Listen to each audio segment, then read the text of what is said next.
Chapter 1. The Fall of the Potters. I apparated into the dark, but I already knew something in the world had snapped, something sacred and irretrievable. Magic hung in the air like the last breath of a corpse, still, tense, reverent. The stars above blinked indifferently as I stumbled toward the wreckage that had once been the Potter's cottage. The thatch roof had collapsed inward, blackened timbers jutting toward the sky like broken ribs. The front wall had simply vanished. In its place, a crater of pulverized stone and mortar spread across what had been their garden. Mrs. Potter's rose bushes lay flattened beneath chunks of masonry, their thorns glinting in the starlight. No lights flickered in the neighboring houses. No curious faces peered from behind curtains.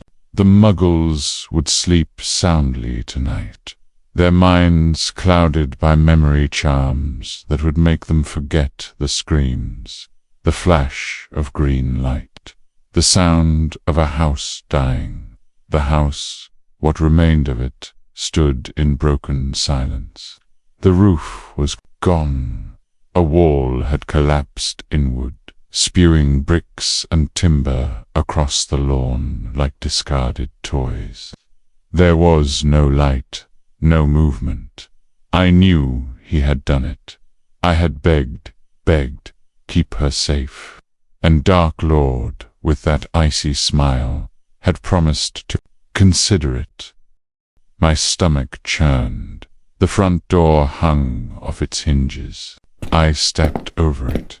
Charred wood crackled beneath my boots. There was a faint metallic taste in the air. Raw magic, ruptured from something ancient and primal. Magic that had tried to stop death and failed. My heart thudded like a drum. Please, please, not her. I turned the corner into the nursery. The room was painted yellow, sunshine yellow, the color of hope and new beginnings. Alphabet blocks spelled out Harry on a shelf beside. A wooden rocking horse. By a mobile of tiny golden snitches hung motionless above the crib, their wings drooping like dying butterflies. And there she was, Lily, lying crumpled on the floor, like a doll discarded by a careless child. Her flame-red hair fanned out around her like a halo.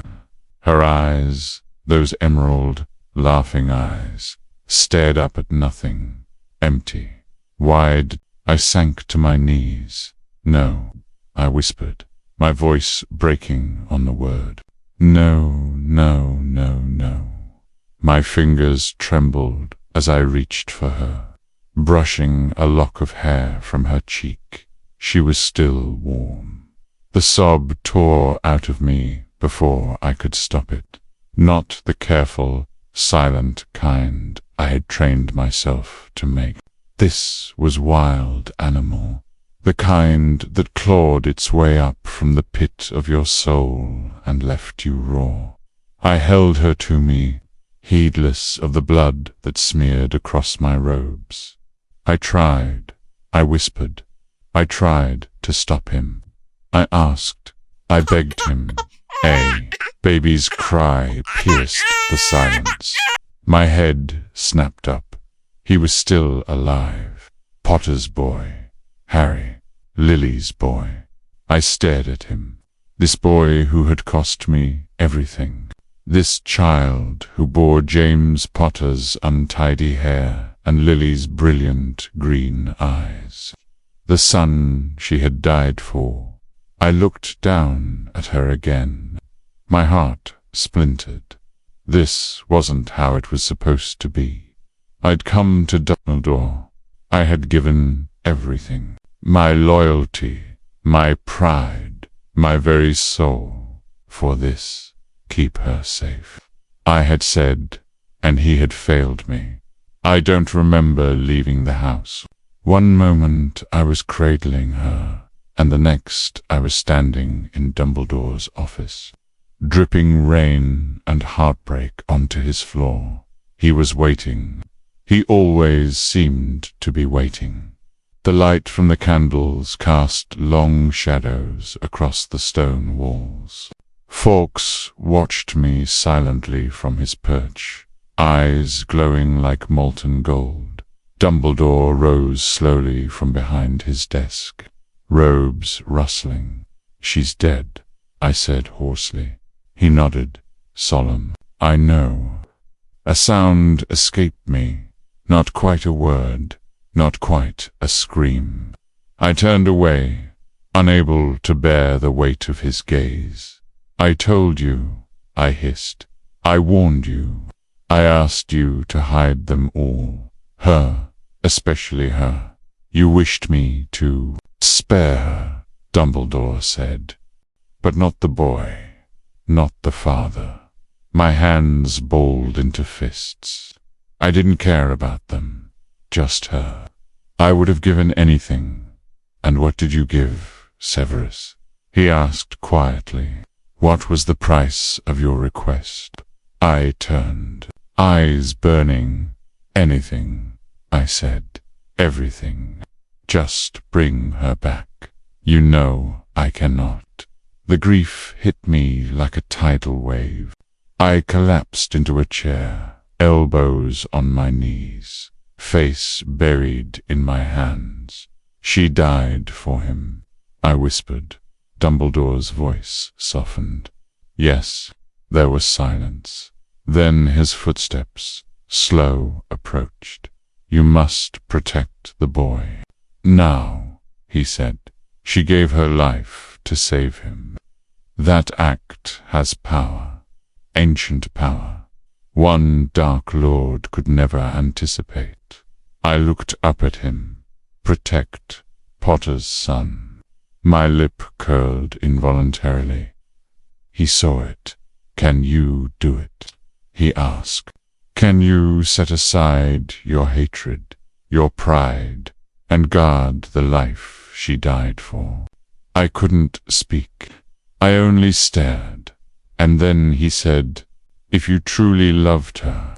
The words struck like a blade. I lowered my head. The shame was unbearable. "Yes," I whispered. "I will do it. For her." Dumbledore studied me. His blue eyes were neither kind nor cruel, only clear, sharp, knowing. "You must be discreet. None can know why you serve this cause." "Let them think what they will," I muttered. "Let them call me coward or traitor. But swear to me." He tilted his head. "Swear you'll never tell anyone," I said, my voice low and hoarse. That I loved her." His eyes softened. "So be it," he said. "Her secret will die with me." The pact was sealed in silence. I stood numb. The tears had dried, but the wound would never healed from that night onward. I lived in shadow. A spy, a traitor, a guardian cloaked in malice. And every time I looked into Harry Potter's eyes, I saw Lily. It was both a punishment and a promise. The world felt colder after that night. The war hadn't ended for me with the fall of the Dark Lord. It had only shifted shape. My battlefield was no longer one of wands and hexes, but silence, concealment, and long shadows behind a boy I loathed to see, and yet was bound to protect. For Lily's sake, always they left him on a doorstep. Dumbledore, with his usual calm confidence, had arranged everything. A blood ward, he said, ancient magic woven through the simplest of things. A letter tucked in a blanket. Be sacrifice sealed by love. "Do you truly believe this will protect him?" I asked. "Leaving him with her. "I do," Dumbledore replied without turning. "The blood connection will shield him." She hated Lily. "Perhaps," he said, "but hatred is not the only thing that survives in families. Sometimes love surprises us." I said nothing. The door closed, and the boy disappeared into the suburban stillness of Privet Drive. Back at Hogwarts, the castle was quiet, too quiet. The Dark Lord had fallen. The mark on my arm had faded to a phantom burn, as if the darkness had retreated, but still pulsed beneath the skin. Most of the Death Eaters had scattered, hunted, or imprisoned. Some had pleaded imperious, some had vanished. Others, like Lucius Malfoy, were already greasing the gears of politics. And I remained a shadow in the dungeons, brewing potions, watching, waiting. Dumbledore had insisted I stay on. "Your position gives us a vantage no other could offer," he had said. "You know the minds of the Death Eaters, and when the time comes again, and it will, we must be ready. You have to return to his side and protect Harry like a shadow, a guardian he'll never see." So I stayed. I retreated into the cold stone, unflickering torchlight of my underground domain. I taught dunderheads to stir cauldrons. I flung house points and sneers like daggers. I became what they expected, but in the silence of night, when the castle slept and even Peeves had grown. Still, I walked the halls and let my grief bleed into the stones. I haunted the astronomy tower, the library, edge of the forbidden forest. I visited the Black Lake when the moon was high, watching its silver reflection ripple with each passing breeze. She would have liked the lake. She always said it calmed her. Sometimes I imagined her standing, their hair glinting gold in the moonlight. Eyes narrowed as she chided me for sulking again. "You're so dramatic, Sev." I would have given anything to hear her say it again. The years blurred. Each September, new students poured through the great oak doors. Each year, none of them were her. I watched over the children, yes, even those insufferable brats from Gryffindor, though I let my disdain show. It was expected. It helped keep suspicion away from the true reason I stayed. And always I waited for the boy to come of age, for the war to stir again, and for the moment when I would be tested, whether I could truly bear the burden. And then, on the eve of the 11th year, Dumbledore called me to his office once more. "He's received his letter," the old man said with a quiet smile. "Harry Potter will come to Hogwarts this year." I felt it, that icy grip of fate tightening around my chest. I didn't answer. I didn't need to. I simply turned and walked away, back into the dungeons, back into the dark to prepare. 10 years.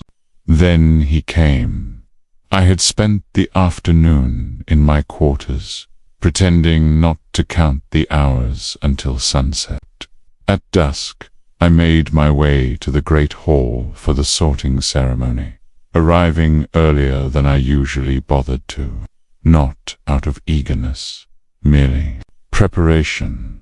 The staff table was draped with golden banners and floating candles, cheerful as ever. I took my seat at the far end, near Vector, who offered me a tense smile. I didn't return when the doors opened, and the line of first years entered. I searched their faces without appearing to. Most looked terrified, others bored.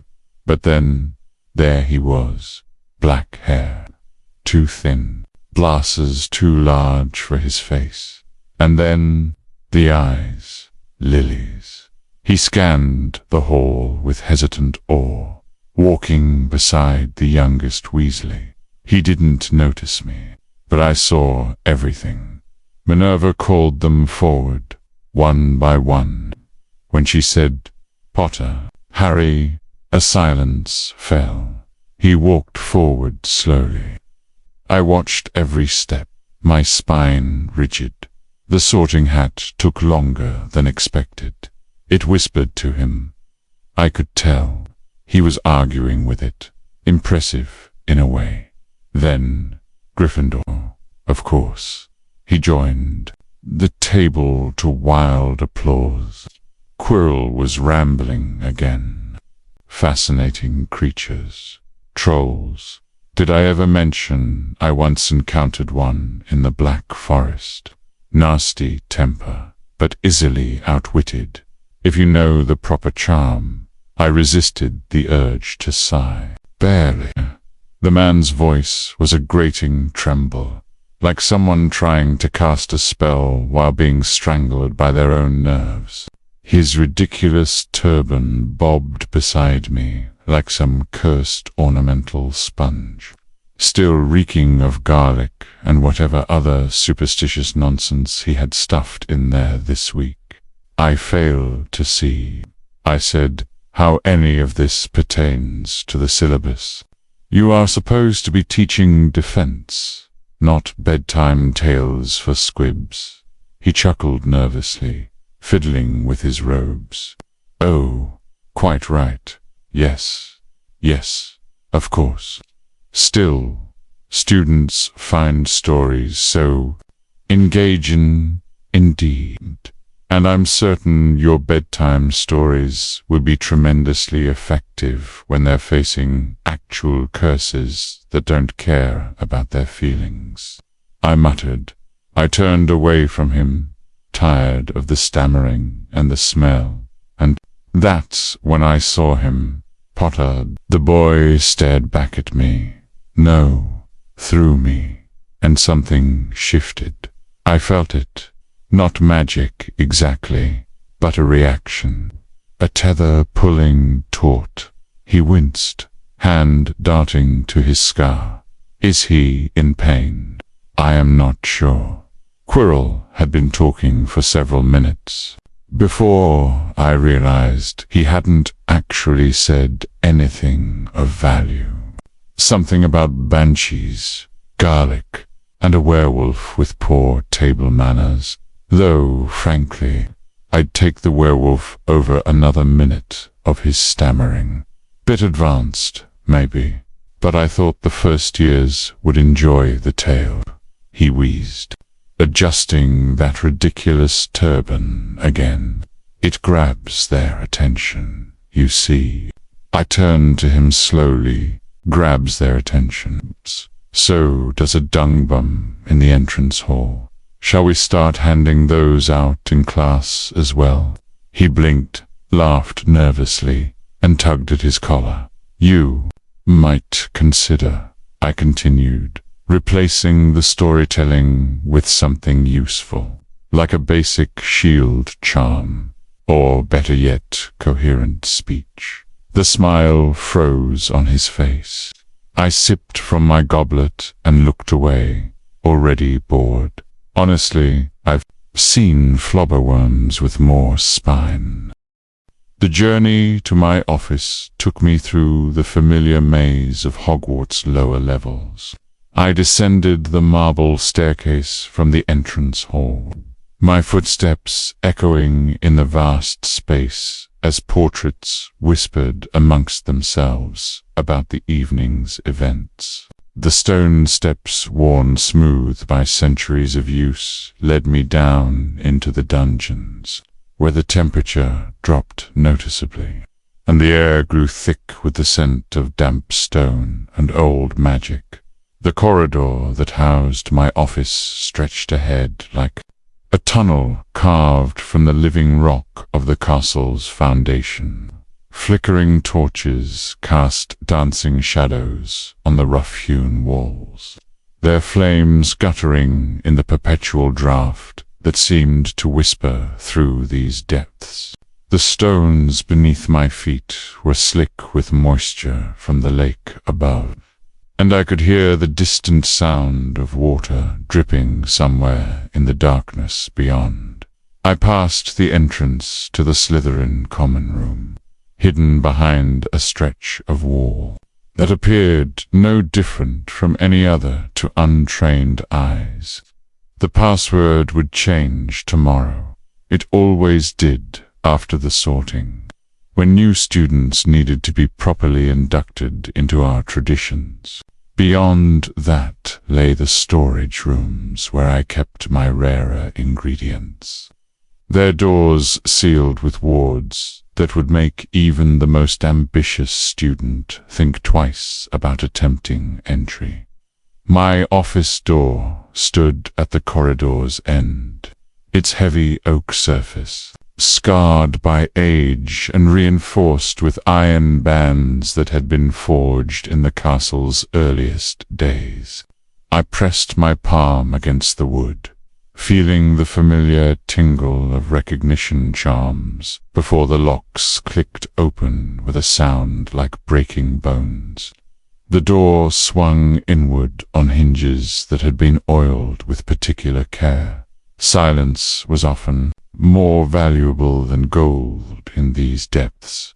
Inside, the familiar sanctuary of my private domain greeted me with its peculiar blend of comfort and menace. I moved to my desk, lighting the candles with a gesture that sent shadows dancing across the walls lined with their grotesque specimens. The phoenix tears I had been distilling earlier caught the light like liquid fire, their work nearly complete. I settled into my chair, took up my quill, and began the delicate process of adding the final drops when the knock came precisely at 7 o'clock. 3 measured raps against the heavy oak door that sealed my office from the perpetual dampness of the dungeon corridors. I set down my quill, watching the last drops of phoenix tears settle in the crystal vial before me, and allowed myself a moment to savor the silence before it would inevitably be shattered. Enter. The door creaked open on its ancient hinges, revealing a small figure silhouetted against the flickering torchlight of the corridor beyond. Young Draco Malfoy stepped across the threshold. His robes, I noted, were already perfectly pressed, despite it being only his second day at Hogwarts. No doubt the work of house elves who had been terrorized into excellence. The boy's pale eyes swept across my office with barely concealed fascination, taking in the shelves of pickled specimens that lined the stone walls, their grotesque forms suspended in murky preservative fluids. Jars of newt spleens sat beside desiccated spider legs, while a particularly large jar containing what appeared to be a preserved mandrake root cast dancing shadows in the candlelight. The acrid scent of potions ingredients hung thick in the air, bitterroot, dried billywig stings, and the metallic temps of unicorn blood. "Professor Snape," he said, "I hope I'm not disturbing you." I gestured to the chair across from my desk. "Mr. Malfoy," I said, allowing my voice to carry just enough warmth to put him at ease without sacrificing the authority that kept even the most rebellious students in line. "How are you finding house?" "Wonderful, sir," he replied immediately, though his voice carried genuine enthusiasm beneath the rehearsed politeness. "The common room is magnificent. The view of the lake is quite something, especially when the giant squid swims past the windows. I leaned back in my chair, studying him with the same intensity. And your dormitory companions, Crab and Goyle, seem adequate. The slight pause before adequate told me everything I needed to know about his assessment of those two lumbering oafs. Though I confess, Professor, I was hoping we might speak privately. The boy reached into his robes and withdrew a small, elegantly wrapped package, emerald paper tied with silver ribbon. My father insisted I bring this for you. He spoke most highly of your expertise. Lucius had wasted no time in establishing the proper connections for his son. I accepted the package with the appropriate solemnity, my fingers detecting the rectangular shape of what was undoubtedly a rare potions text, or perhaps a vial of some exotic ingredient. The wrapping was expensive, bore the Malfoy family crest pressed into the wax seal. Your father is most generous, I said, setting the gift aside without opening it. To do so immediately would suggest either greed or curiosity, neither quality I wished to display before this observant child. And what did your father tell you about Slytherin House? That it's where the truly ambitious go to hone their skills. He replied without hesitation, that here I would learn not just magic, but the art of wielding it with purpose. He said that under your guidance I might achieve greatness. Tell me, Mr. Malfoy, what is your understanding of what it means to be a Slytherin? Draco straightened in his chair, clearly prepared for this question. Cunning, sir.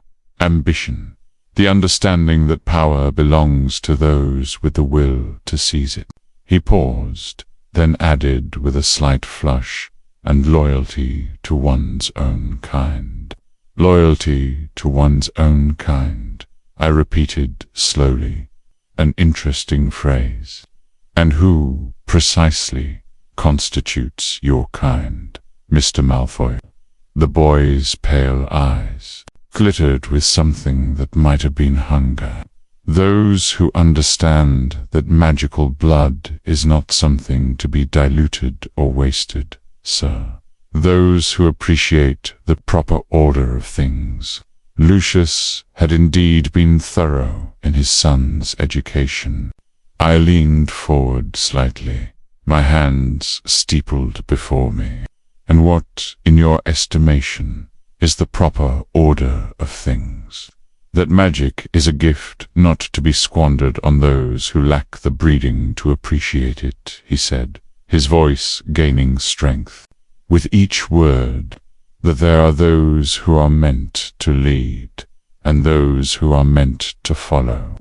That purity of blood reflects purity of purpose.